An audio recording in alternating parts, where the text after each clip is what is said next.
Well, welcome to our first ever podcast. I'm Yair Pinto. I'm Mati Shoshani. It's good to be here. It's good to be with you in the studio, Yair. Yeah, and we're going to talk about a lot of things. I think today the biggest thing that happened in Israel is the Iranian attack. Yeah. I think we can talk about it for a long time, but let's start, I think, with a bit of history. Why do the Iranians care about attacking Israel? Yeah. Maybe we can take two lines on like what we're actually planning to do here. One, I'm excited because we always have, we're always limited in time in what we can say and what we can do. True. And some of these topics, they require more conversation. They require more depth to understand what really happened. Iran is high on that list. Yeah. How do you explain the events of, the last couple of days or a couple of days ago of Iran attacking Israel? How do you explain them and not just like focus on just the facts, like what's behind them? What does it mean? How do we go from there? How do we like understand the meaning to us, the history of it? I mean, there's a lot to unpack. Oh, definitely. Things that I want to talk about also is the Iranian side. Yeah. Why do the Iranian people want to attack Israel? Why did they attack Israel? What do they gain from it? What do they lose from it? So anyway, we got a lot to discuss. And that's what we hope to do with this podcast. Yeah. Is to like have the time to go deeper and give more information and educate more beyond just like the headlines. The headlines are good on a daily basis. Yeah. But you got to dive deeper than that. You really need to understand why these things are happening and how all the many, many dots connect to each other. I think it's also a good option for people to listen on podcasts without looking at us all day. Give them a break from seeing our faces. Yeah. I think that's a good Well-needed addition. break. So today we're talking Iran and the crazy attack that happened, recently. Well, yeah, 300 missiles, drones, ballistic missiles, and other things that were fired at Israel in the middle of the night. Pretty big. So we outlined for ourselves, what's the first question to ask? Is like, how do you get here? Like, Yeah. how did this start? Yeah. And it's easy to just jump to Saturday night, what happened, here are the facts, 1, 2, 3, 4. But the facts don't just come out of thin air. Yeah, definitely. And in general, Iran and Israel were not always enemies. We used to be allies back in the day. It was a long time ago. Now when you talk about Iran, you always talk about like the biggest sponsor of terrorism in the Middle East, but this wasn't the case always. Yeah. If this is the first time you're watching this type of content, we're going to be doing this on a regular basis. So make sure to follow wherever you're watching this. It's going to be on both YouTube and as an audio podcast and on every other platform pretty much. But more than that, if there's something you want to learn more or support the work we're doing, we have a website. There's a newsletter you can sign up to. You can both donate and make sure you subscribe to keep track of everything that's happening in this land. I'm excited, Yael's excited to have this opportunity to really dive deep into content from the land of Israel. So when I look at this, let's say we zoom out and look a couple years back. Israel and Iran have been fighting a proxy war and a clandestine war for many years now. Well over 10 years. And it depends how you count. You could also count much farther back. We've been fighting that war through Hezbollah. We've been fighting that war in more recent years through the Houthis in the Red Sea. We've been fighting that war through various terrorist organizations that existed in Sinai, and then in what was Iraq, what was Syria or Eastern Syria. It's layer on layer of proxy wars. But Israel is not, or I should say Iran's not the only one fighting that war. Definitely. Israel's been fighting the war. We've been fighting together with the Americans, with other international coalitions, with international sanctions, it's just like this very, very, what's the word I'm looking for? Multifaceted sort True. of battle. Yeah, and when you talk about wars in this region, it's not just Israel and America against Iran. Saudi Arabia are not big friends with Iran. Yeah. They've been at war with Houthis in Yemen for a very long time, and the Houthis are sponsored by Iran also. So this Middle East is forming at least two coalitions at the moment, as far as I can see it. So you have the anti-Iran coalition and then the pro-Iran coalition, or the axis of evil, as we call it, because they're against us. So, Yeah, but so- why and how did it started, in your opinion? I mean, why did the Iranians want to? So let's try to break down like who's fighting over what. Maybe we start from there. Okay. So we differ. We're on a confrontation course with the Iranians on several levels. On what? First, it's political, the obvious. Political is we fight for power, we fight for influence, we fight for your sort of like share of whatever's. Over what? Like, what power are we fighting over? So the Iranians, let's zoom into like how they look at the world. The Iranian government, this is going back all the way to the Iranian Revolution. One, they look at you, Israel, or us, Israel, as their enemy. Why are we their enemy? Because we were aligned with the Americans. The Americans back in the 60s and 70s were highly involved in affecting and manipulating the politics internally in Iran.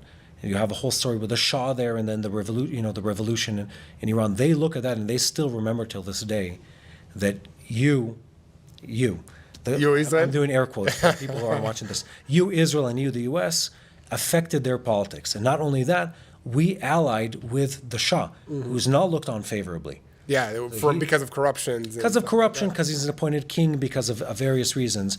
They look at that period as like an attempt of imperialism to affect their country. And the Americans and their allies, the Israelis, which is us. So that's one layer. Okay. Then you have another layer. Another layer is But that's passed. The first layer passed. I mean, the Shah is no longer there. So why are they still upset? People have a long memory in the Middle East. Yeah. And we live in Israel. I think we have this like more Western mindset where we're like, let the past be behind us kind of thing. People in the region don't think that way. They have long memories. The Persian people have a very, very, very long memory. Their memory goes back to the Persian Empire, and they want to reestablish that. Exactly. And so they look, then you go to national aspirations. Yeah. How do they look at themselves in the world? And they look at themselves in the world. They're not alone in this part of the world. As we are these people. We're the Iranian Empire, or the Persian Empire originally. And we want to restore ourselves to that. Yeah. And not only that, we're the representatives of a type of Islam in this region. Shia. Yeah, exactly. So Islam is split between Shia and Sunni Islam, and they're the Shia. And they're the flag bearers of that type of Islam, which is why they're, of course, opposed to the Saudis. Yes. Because the Saudis are Sunni. They represent that, that movement.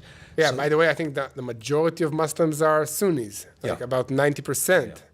But still, we hear all these destabilizing activities from the Shiites in the Middle East. So that's another layer of conflict. Mm-hmm. And then, so they're fighting against enemies and against people that are their enemies and our allies. So we're their enemy too, just by extension of that. And then they want to restore their power and influence in the region. That's nice, huh? Then it gets, and then when you dive deeper, their ideology is a fundamentalist, and again, this is not all the people in Iran. This is not everyone in the country. The regime. The regime, which is a religious, totalitarian regime, calls for an Islamic caliphate or an Islamic state. And part of that ideology is counter-Westernism, counter-Zionism, counter-Judaism, counter-Christianity. Yeah. It's a religious war that is the embodiment of a state. That's how they're thinking about this. And it's a very highly religious, highly powerful religious and political organization. Okay, I think, and also the reason that they're thinking about it and that they can sustain this anti-Israel, anti-Western thought for so long is because of this religious belief, because they're thinking long-term. They're thinking, it's okay, so a few generations, we will not have food, we will not have education, but we'll survive this, and the democracies and the West will not, because they don't have the bandwidth to keep on the same line for so long. This, I think, is an issue that we and the Americans in the West, we don't understand. So they say, okay, so 3 generations, we won't have electricity, food, iPhones. Yeah. But we'll survive, and you'll be, killing yourselves. I mean, you raise a very powerful point, which is, and I'd say even myself, and even you, even though we've been talking about these topics for many years, like when you look at the way they look at the world, like what their worldview is, what their operating system is, their MO, their modus operandi, how do they look at the world? They look long-term. Yeah. They look through religious eyes. They look through collective, national, tribal mindset, not individualistic. Yeah. And the West examines their political success and stamina and goals through the life quality of the individuals in most cases. What is the GDP per capita? What are the freedoms that we enjoy? Yeah, and the short time, the advantages that you make it in your 4-year term as president or as a government official. Yeah, and think about this, and this isn't really the topic of this episode, but think about the way democracies in the West measure success and the way these countries, let's call it religious totalitarian or religious, single control countries, non-democracies, how do they look at the world? We count GDP per capita. We count purchasing power. We count education and the level, political freedoms. We count, life expectancy. Yeah, the ability for women and men to vote, equal rights. Exactly, egalitarian metrics and stuff like that. We count social metrics of like success and satisfaction. And then on the flip side, on the negative, we count every casualty. We're afraid of casualties. We count every time there's a human life loss. We count every political upheaval as a loss. True, and they don't. They don't. They look at the world completely differently. We are the mass of the Iranian people in this case, or other countries. Yeah. And this is our goal. We're going to promote the agenda of this type of Islam. And you are our enemy. And when we look at the world that way, this is them saying this, we're willing to sacrifice financial growth. Personal freedom. Personal freedoms, exactly. Even the control of law, quality of life across the population. And they've done this decade on decade, not a singular event. It wasn't like for the next 3 years we'll sacrifice growth. Oh, 25 years, 30 years, yeah. Decades. Yeah. Decades where they've receded in financial growth. They've receded in level of education. They've gone back on I think this is the country that has been under, and we'll dive into this. Sanctions?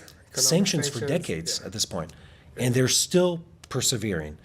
And when you look at that, if you try to sort of explain it to yourself through the way we look at the world, you're going to fail. Doesn't make sense. Doesn't make any sense. Listen, to me, it doesn't make any sense that why would they, with all their problems, economic problems, leadership problems, financial problems, military problems, regional problems, I don't know, I can go on and on and on. They will invest all this money to arm Hezbollah in Lebanon to attack Israel, or to arm Hamas, which is a totally different topic because Hamas are even sooner. So basically together they will annihilate the Jewish state. And they're going to fight each other and kill each other. So it's like in a holy war. That's another topic. And all that is logical, but I think a really big thing to focus on is the national narrative. And I'll explain that term.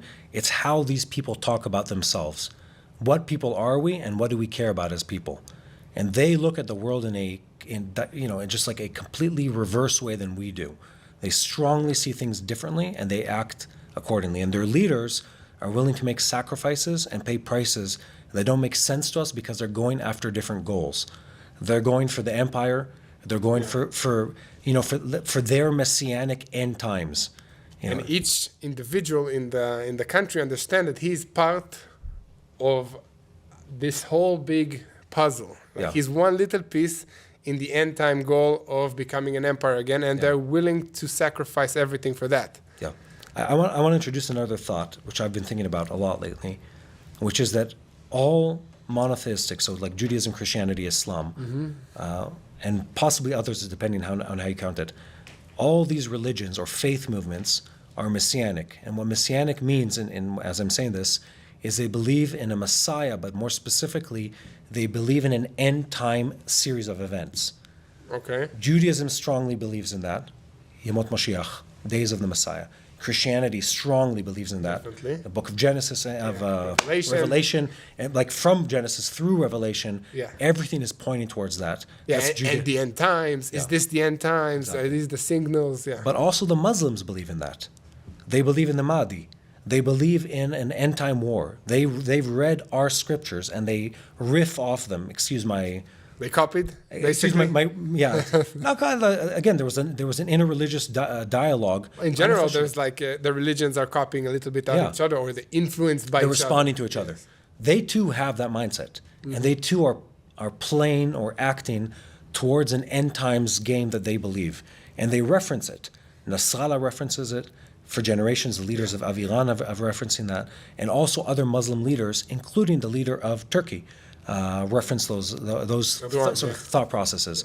So we're all aware of that, and I think it's often like a forgotten fact that we live in this world where people are thinking of there is an end game here, and we're, even if it's just by saying the words, but we're playing into that game, and it's not a game in the fun part of it. It's a game in the sense of there'll be a clash of ideologies, religions, and stuff like that. I think we already see it, but I think that the West needs to understand that in order to solve the problem, we need to address it from the mindset of the other side and not from our side.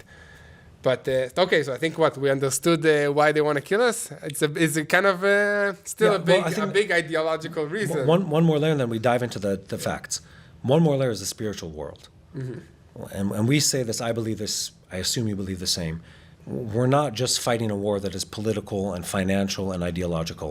There's a spiritual element to it, and the spiritual element to it is what the people believe and the God they follow. True.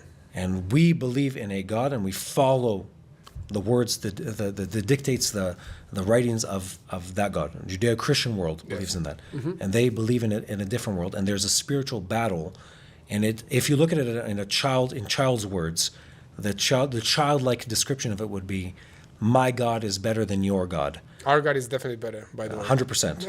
There's no question about it. But this is both sides are saying this. Like, if I win, if I overcome, I will go to heaven. Right? And an extension of that statement is that this proves, because the Bible we read in this country is not just a theoretical philosophical concept, it's a Bible that describes events in this land to our people in our time, in a specific time. Yeah, exactly. So the extension of that thought process is if me and you believe this, and our God promises that these things are going to play out in this region, well, their belief says the same thing, but very different events. So they need to prove it by acting. And so do we. Yeah. So we're fighting a spiritual war that the people that are playing in that war game, so to speak, are aware of the spiritual element of it and are responding to that too. Yeah. War game just without the game. Maybe we dive into the facts a little. Okay. And let's do our best attempt to recap. Let's say 10 years of Iran-Israel hostilities. So here are the big facts, and I'll start. You can pick up. Well, see, 10 years. I don't know. How old were you? 30, 10 years ago. 10 years ago. So the Iranians have been on the quest of nuclear capabilities for quite some time. They've been on the quest for regional power through proxies, terrorist organizations, militias, other armies, other countries, both by strengthening people and by weakening governments. Yeah. They've done both games. They're a destabilizing element in this region. Israel has been fighting back in the same sense. We've been fighting their proxies. Oh, we're defending. It's more of a defensive war. It's not like we're taking active. Well, talk about the assassination, and then we can go there later. So but it's not official. And so we've been taking active measures to fight against their nuclear plan for many years. Yes. And it started with cyber attacks on their facilities. It continued with us systematically over a long period of time, according to foreign press. Assassinating the scientists? Assassinating scientist after scientist, program leader after program leader in Iran, in Syria, in hotels around the world. I mean, all this is, again, foreign reports. Yeah. Maybe they just had a bad diet and ate something wrong. Who knows? But for those who can't see us, we're both laughing. But I mean, think about it through Iranian eyes. For many, many years, in their opinion, Israel and the allies of Israel, the U.S. and other countries, have been stopping, preventing, and delaying their nuclear plan. We've been assassinating the leaders of their nuclear plans and other leaders in the country. Yes. And it's been done publicly on their own ground. On the ground, which is very humiliating for them. Yeah, and then in their mind, this is all Iranian press saying this. Iranian government and Iranian press, when they look at the recent series of assassinations in Syria, in Iran, who's doing? It's against high-level officials in their government, infrastructure, and they're disappearing and being killed in a very precise way and in a very systematic way. And some of these attacks are labeled by ISIS recently. It's ISIS saying we're attacking whatever branch of it is. Yeah. And the Iranians say, what in response to that? No, it's the Zionist regime and the Americans or something like that. Yeah. So at first you say, no, why wouldn't it be ISIS? And then you look at who's actually being targeted in these attacks. Who's benefiting from these people being assassinated? And then you can see and understand, who's behind the attacks. If it's a nuclear sentence, most likely Israel has something to do with it. It doesn't hurt Israel, let's put it that way. It doesn't hurt American interests. It doesn't hurt British interests. It doesn't hurt all these Western, alliance countries when they attack. Yeah. So this semi-secretive and semi-open war has been going on and on.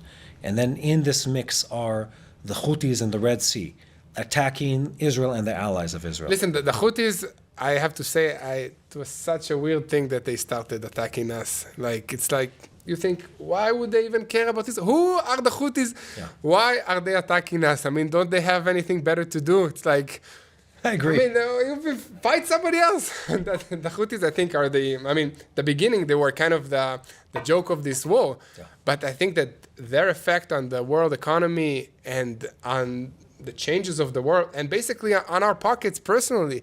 Now I want to order, I don't know, something from China. It takes me 2 months because of the Houthis. Yeah. I mean, it's like, I don't know, it's such a weird thing. And I see all their videos and they're having all these advanced weapons and attacking Israel. Like, I bet most of them have no idea who Israel is, what Israel is, except what they told them against us. Not even talk about the fact that they're all like fully dressed with military clothes, and then they have flip-flops, which I don't get, but maybe it's a Houthi thing. Secret tactic. Yeah, I don't know.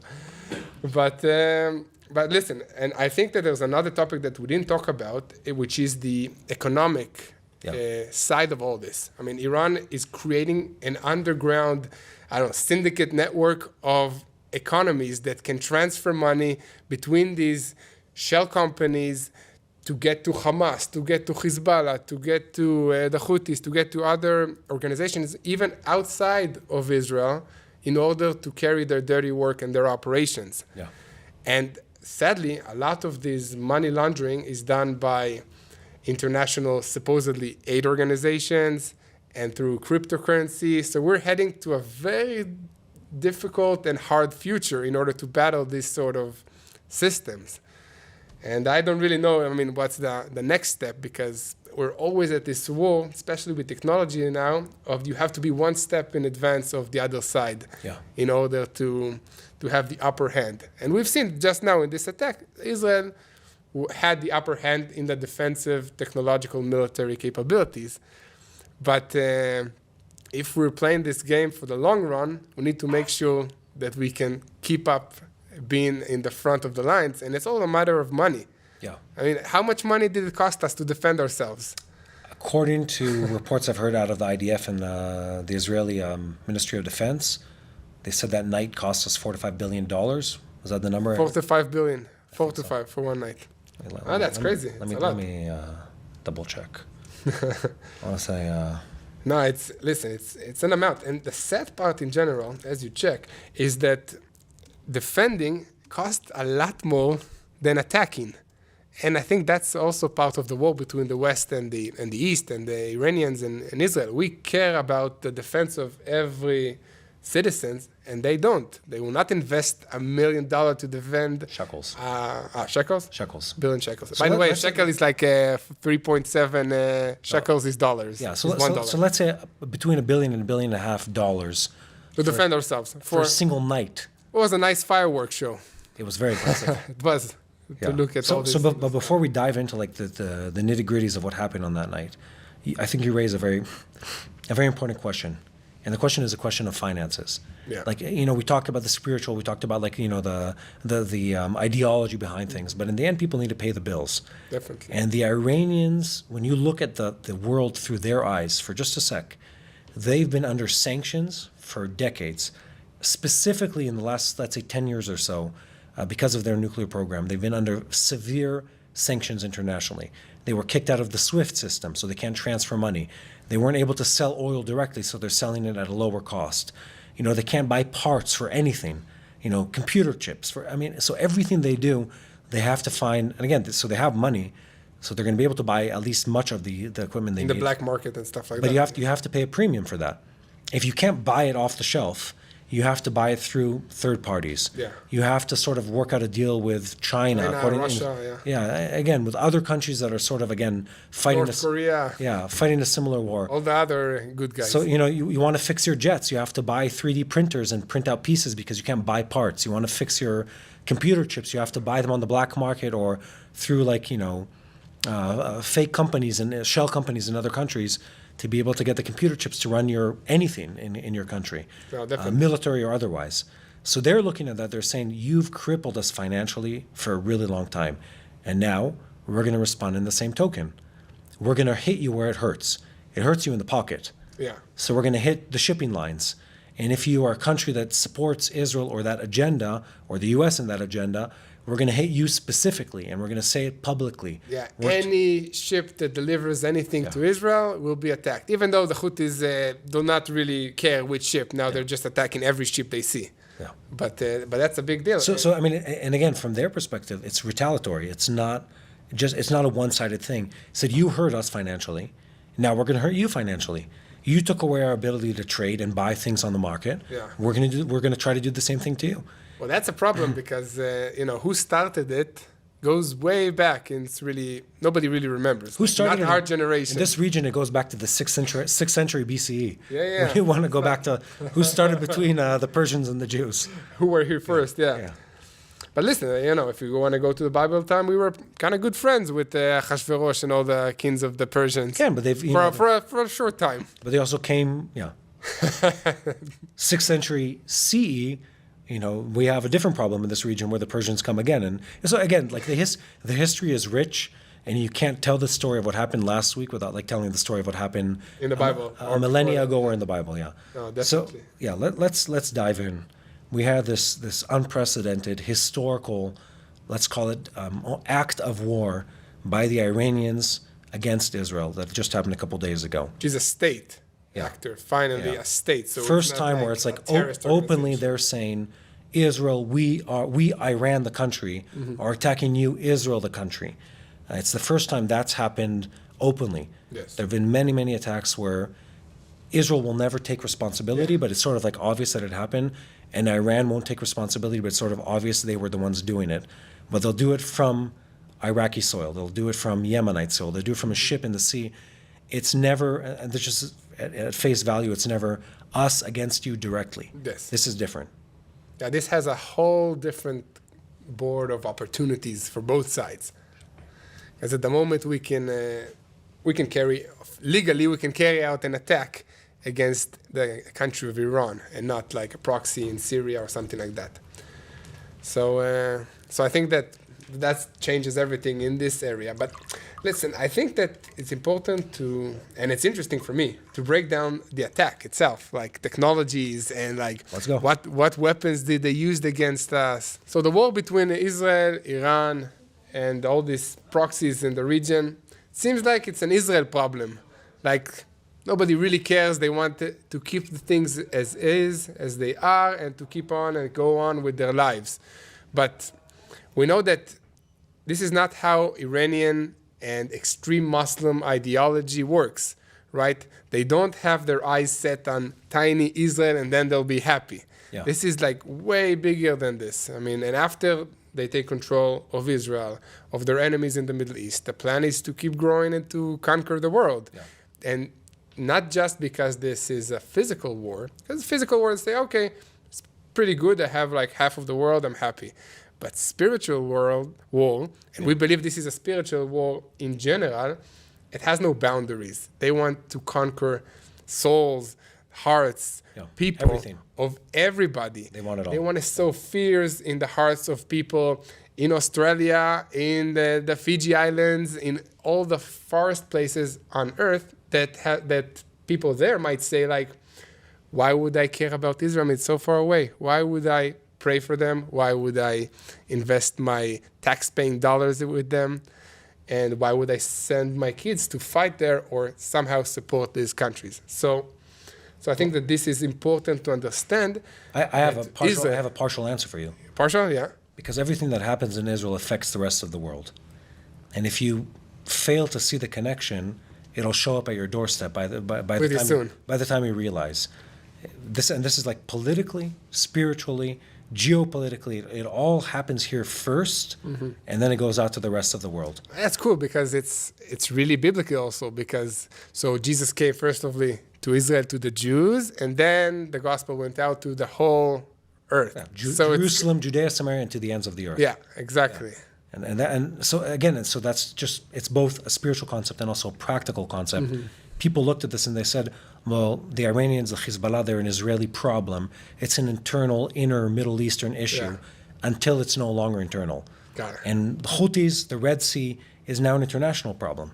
Yeah, and it started as an Israel problem. started A few missiles been fired, and usually they missed it and hit here and there, something. they kidnap an Israeli-owned ship or partially Israeli-owned ship in the Yeah. Red Sea. Oh well, it's the Israelis; they'll deal with it. Until you don't deal with it, And then the it next grows. thing that happens is now it's an international problem. An international problem that can affect the global economy. Like that's how big which it it is. does. It is. Yeah. Like if you think about the amount of trade that goes through the Suez Canal on a regular basis annually, that affects the economy of Egypt, and it affects the economy of every country that's trading through that route, which is essentially everyone. Everybody from the East, I mean, instead of doing the whole, around Africa trip. So and then if you extrapolate from that, there's a spiritual and a management and leadership lesson to be learned. And the lesson is, if you don't confront evil when it's young and small, it will always get bigger. It'll never go away. It happens if you look at World War II with the Nazi regime. It happens every time you're confronted with something where it's like, oh, he's just the problematic kid in that neighborhood. Yeah. Someone else will deal with it. That's not the case.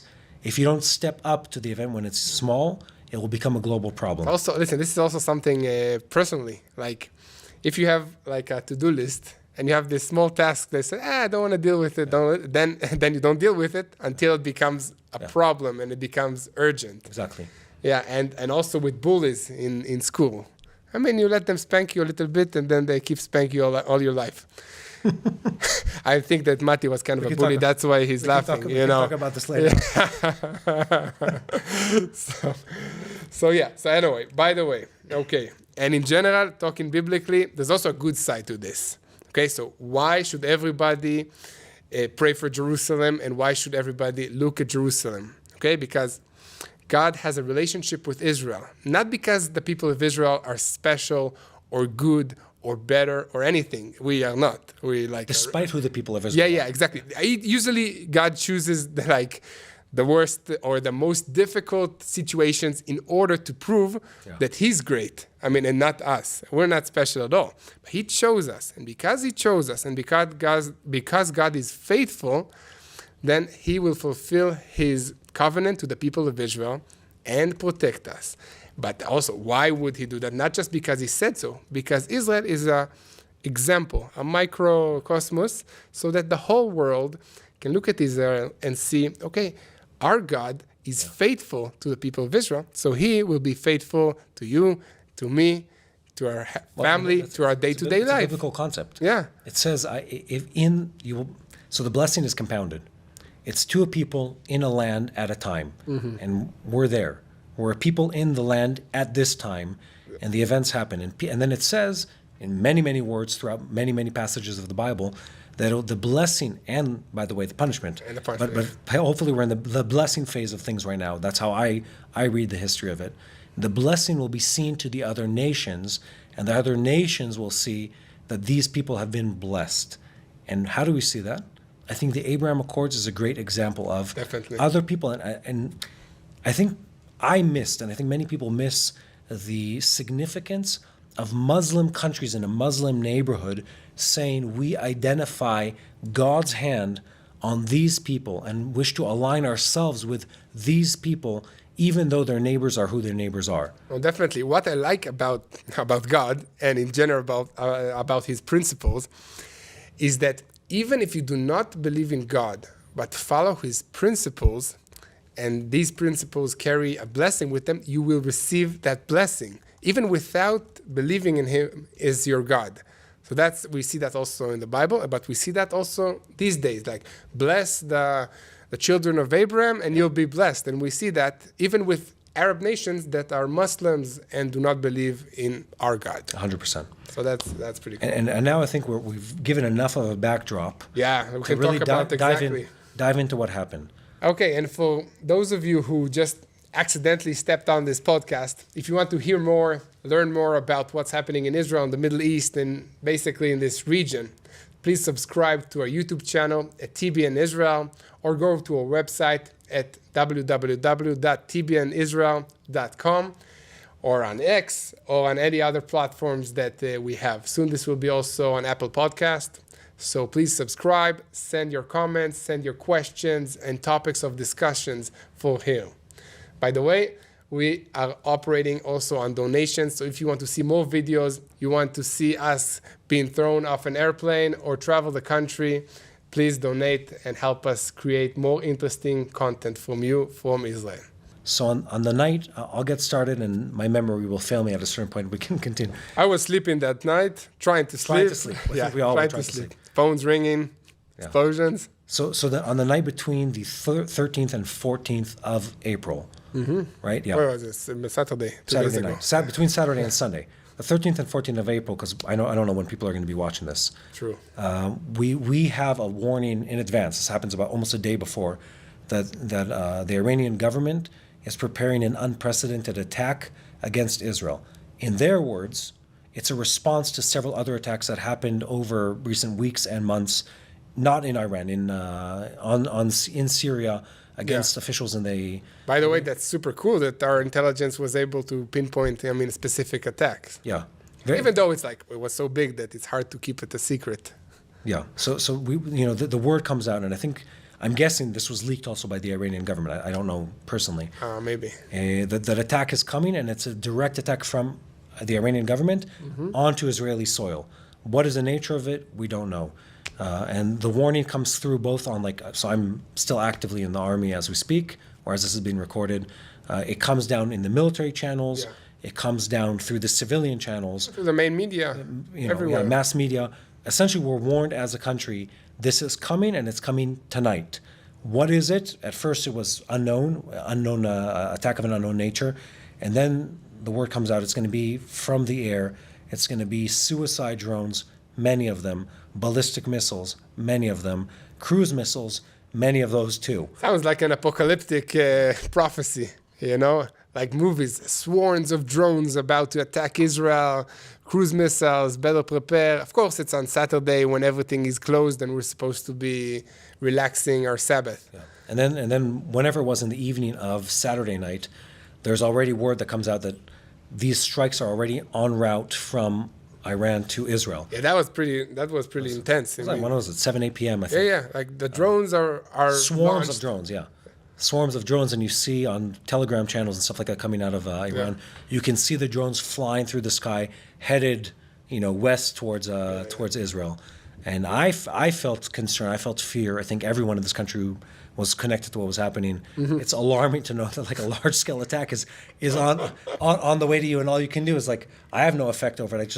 All I can do is pray and wait. Listen, just to tell you, my wife and I, we went to sleep with our pistols next to our bed. Not like we're going to shoot drones in the sky. I don't know, just to make you feel a bit more safe.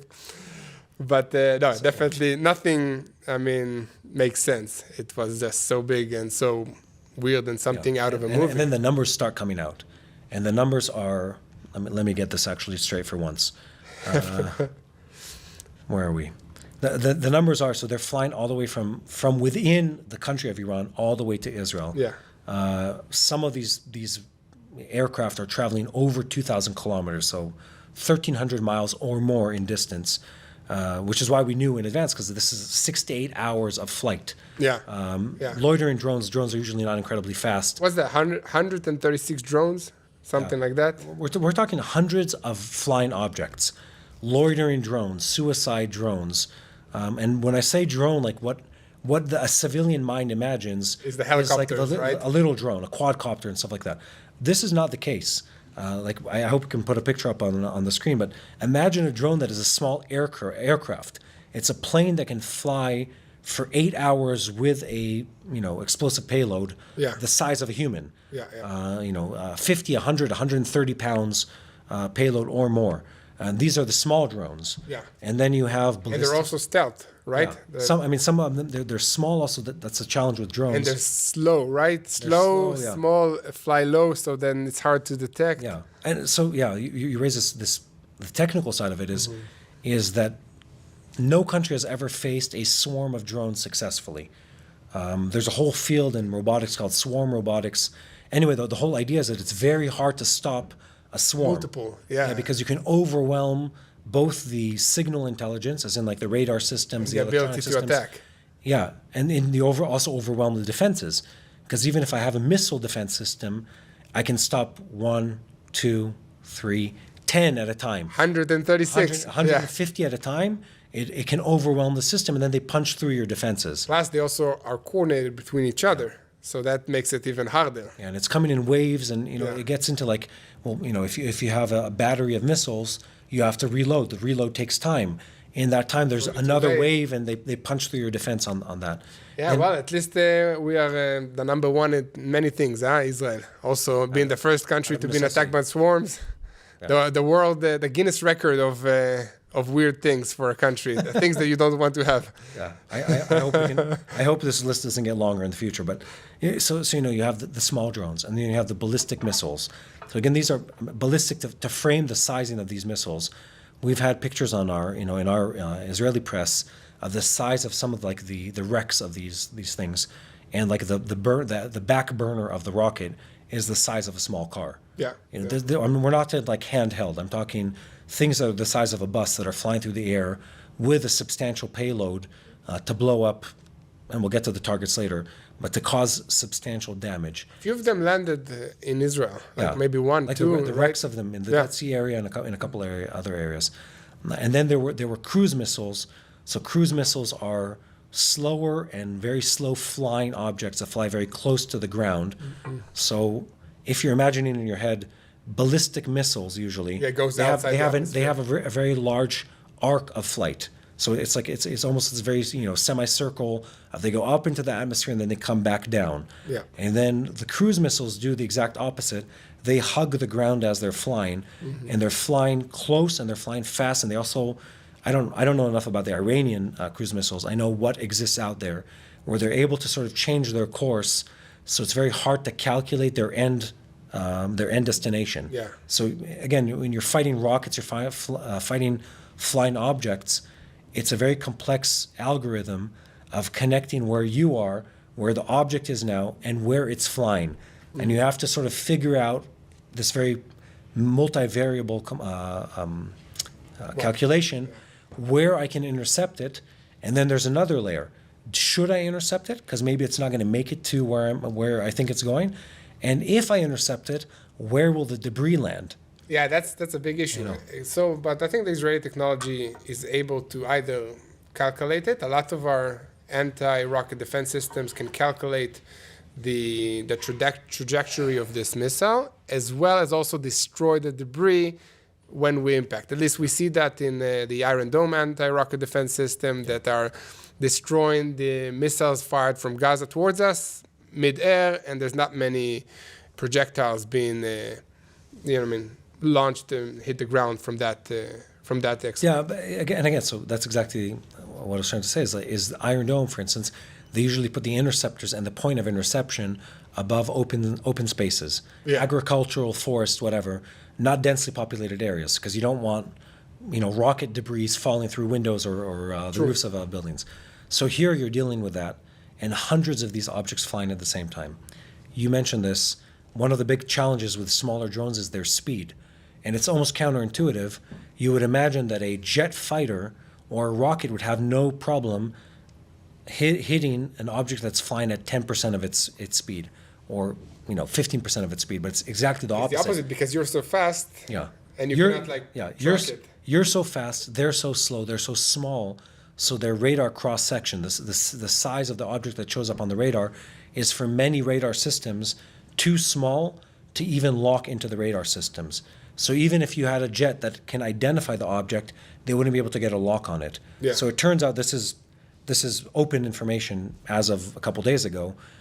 Israeli jet fighters, especially the new generation of them, have radar systems that have been adapted to also lock onto small, slow flying objects. That's pretty cool. So, and again, especially that we did that before this attack. Yeah. So someone 8 years ago, 10 years ago, 15 years ago, already thought into the future and said, this is becoming an issue. Let's modify our system so we're able to track these tiny objects. And again, think about it. They have, again, the radar footprint or the electronic footprint of a bird or a balloon. It's not enough to really lock on in most systems. So they were able to lock onto them. Our missile systems were able to lock onto them. We were able to coordinate the response to it. And in a very, very broad sense of the way, Israel, with its allies, intercepted, I think the number that came out is 99% Yes. of everything that was thrown our way or flown our way from the definitely. Iranians. Yeah, but it's also important to say that one reason that Israel is so good at defending itself and the skies is that we're super small. Yeah. So our, sky borders are super small. So we put like 20 planes in the sky and they can cross all across Israel, fly across Israel in less than a minute or 2 minutes. So that's a different. If we were the United States or Russia, or a huge country, it would be very hard To protect everything. with the amount of, just to place the batteries of Iron Dome, of Arrow 3 all across our borders to defend ourselves. Yeah. So I think that's also a key issue, and I think that issue also served us well in all the wars in the past. Yeah. I mean, we keep saying that Israeli Air Force is the best in the world, which I think is pretty good, but it's also the fact that they have a very small country to defend. Yeah. Yeah. I don't know. I'm not sure I 100% agree. Because we've, you're fighting in an airspace where you're fighting also against enemies that are far removed from you. And our Air Force... You mean you're fighting above the Middle East, not just above the Yeah, Israeli Air Force, air space? Yeah, the Air Force is both defensive and offensive tool, and you have to be able to also fight outside of it. Yes, I understand what you're saying on like the parameter of defense. I'd say it's a proof what happened, on that night between the 13th and the 14th of the month, is this proof of concept of like the overarching structure of our air defense systems. So to sort of break down what exists, the Israeli airspace is defended from different types of weapons by different types of response systems. Oh, yeah, okay. Iron Dome is the lowest flying system. Yeah. Iron Dome defends in the tens of kilometers or tens of miles, Yeah. And even less. Like it can even defend for very close systems. There are other systems in development that are supposed to address the problem of even shorter range projectiles, larger mortars or even David small. Sling, And there's several others in development. Arrow. Several others in development that, like the laser system that's not yet deployed operationally speaking. And then above that you have many, many layers. We don't have the time or the visual aids to explain We'll all talk of them. about it next program. Yeah.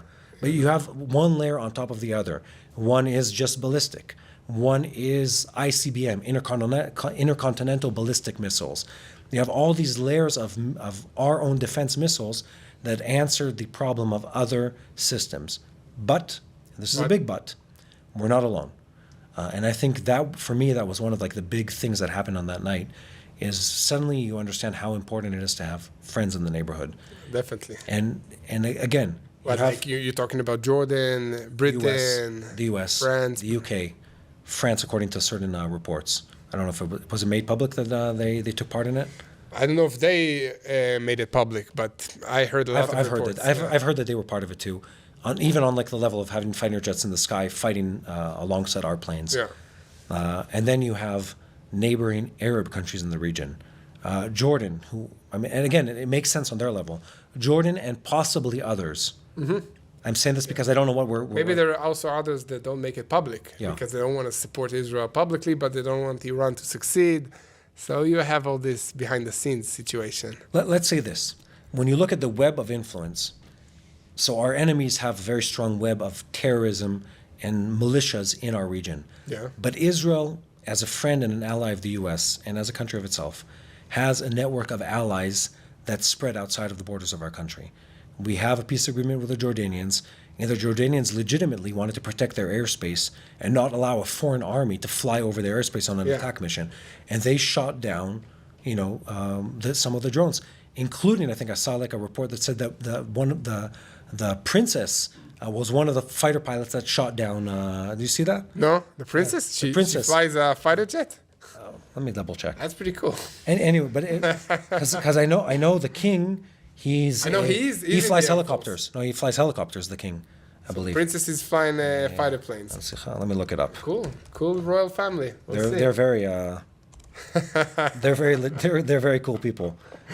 Well, but I think also it's on their best interest to stop Iran because Iran is smuggling tons of weapons through Jordan to get to the West Bank, and this is really destabilizing the Hashemite kingdom, which is Jordan. Okay, I'm not sure it's a true thing. She is a pilot. I'm not sure she was part of that. I'm not sure she's a princess. No, she is a princess. I'm not sure, and she does fly. There is a princess. Here's what we know: she is a princess. Okay, good. She does fly a jet. But don't know which jet? We don't know that she was part of intercepting any of the drones on the night of the 13th and the 14th. Okay, still sounds like a cool story. If it's true, it would be a really cool story. Anyways, Good. so listen, Bati, are we heading to an escalation in this?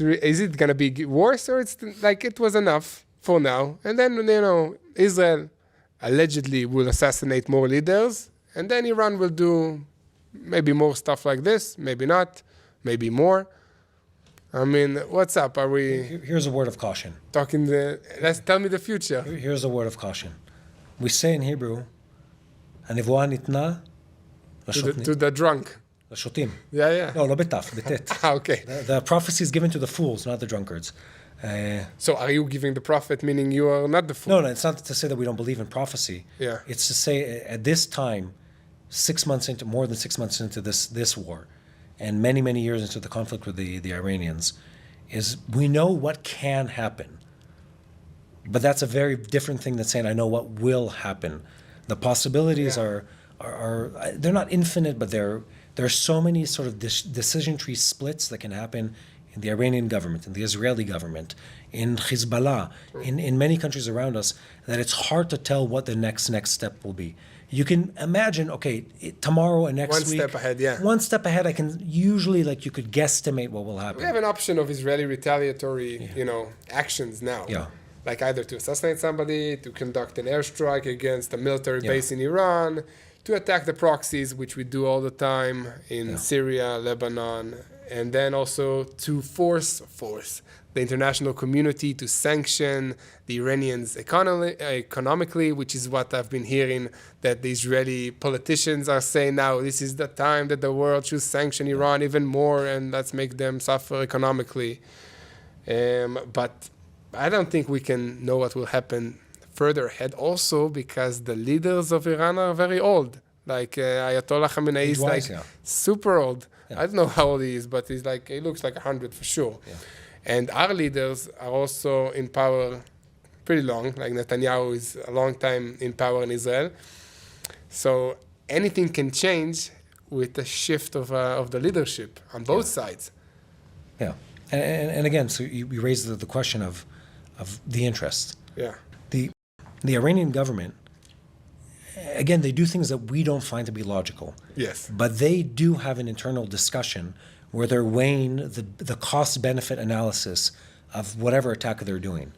And what we've seen so far is they rarely do something where they're like, I know what's going to happen, and I'm going crazy. Yeah. I'm going to do something that I know that is going to set the whole region up in flames. Everybody's super calculative of their responses. It's always right? one step, half a step forward, but not to the point where I'm making myself, not to the point where I'm making it not irreversible, not worthwhile negotiating with or discussing with. So the American president comes out, Biden, and he says to the Iranian government, he says the same thing he said to Hamas. Don't. Yeah. Don't. And what don't means is, let's break this down. Do not do. That's at face value. When you dive deeper, they have assets in the Red Sea. They have aerial assets in the region. They have the responsibility in all these layers. And there's always communication going on behind closed doors. That's that piece of the puzzle. Yeah. And the Iranians know what we have as a country. And we know what they have as a country. Everyone knows what the costs of like Israel could immediately at the same night or even before. Well, launch some atomic bombs. Look, I mean that's extreme. But you could launch ballistic missiles that hit in the middle of the Iranian capital of Tehran and blow up a government building. You have the ability to do that. You chose not to, because again, this is like a calculated game of chess. Doesn't even begin to describe it. 3D chess. Yeah. Where you're bit by bit sort of figuring out the next piece. I think what can we really know that's going to happen? The level of tension that exists today isn't going to disappear overnight. Lovely. You know that. Yeah, I know. Sadly, people are super adaptable. I mean, it's not like I go to work afraid or stuff like that. It's like we just had 300 things, missiles, explosions being fired at us. And today I sent my girls to kindergarten, like nothing, and we have life going on here super fast. So I think that's pretty crazy that humans can adapt to any situation. Yeah. I mean, Israel is officially at war since the day it was established, according to the Israeli government. Yeah. And it's true. I mean, and you're in the army for 6 months now. Like you come here and you talk to me like, it's okay. We keep doing it. And then you wear your uniform and go back to Judea and Samaria. So it's very weird, but I think that, in general, humans can adapt to any situation.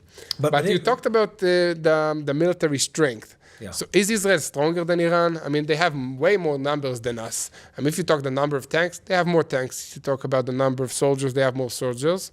So we have better advanced technologies.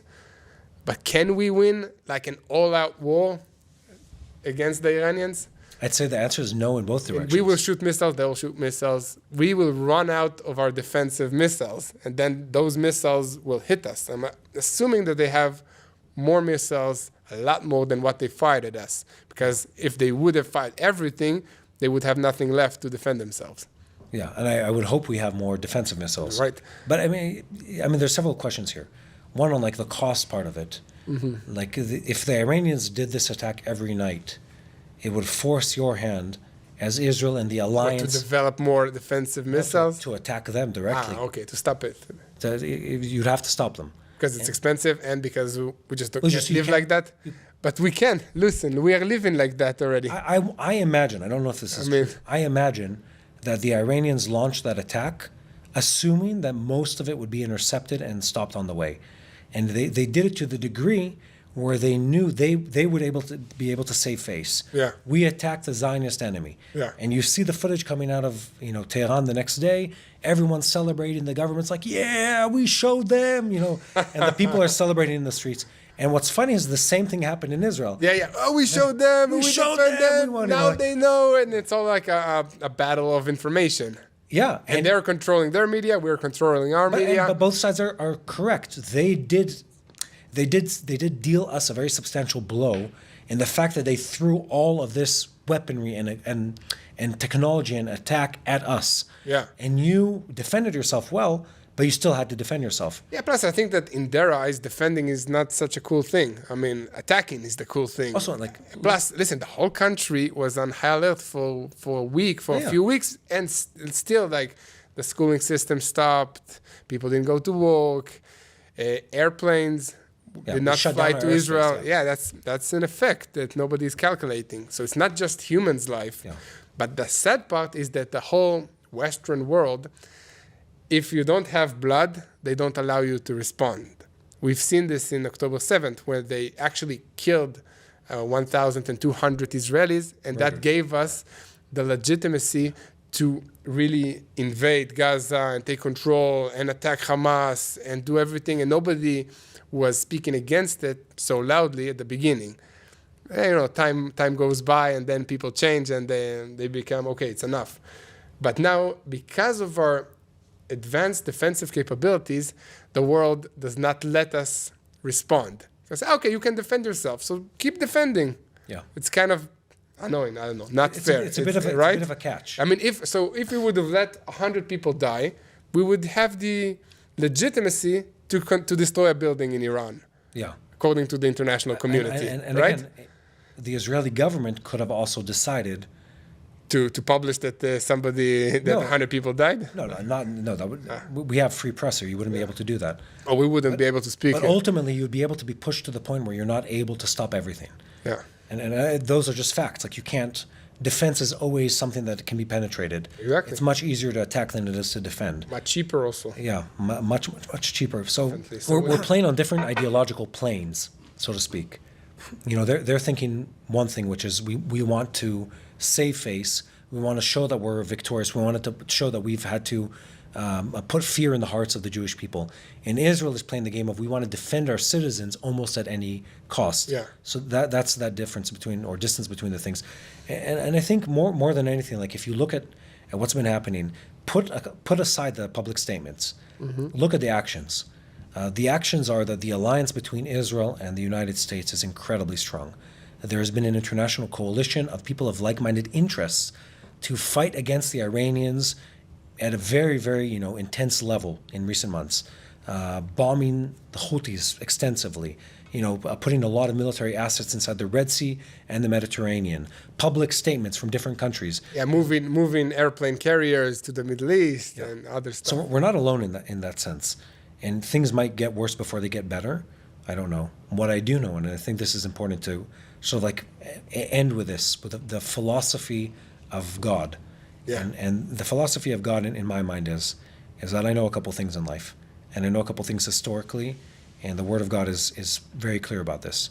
God is sovereign, and God is faithful, always. Mm-hmm. And He's shown that time and time again through history. The challenges is that we never know in real time how it's going to unravel and how it's going to sort of play out.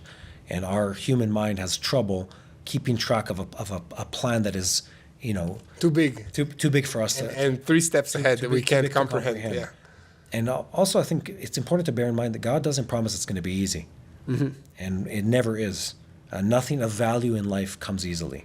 Definitely. You know what I mean? So we know it's going to be hard. We know it's going to be scary.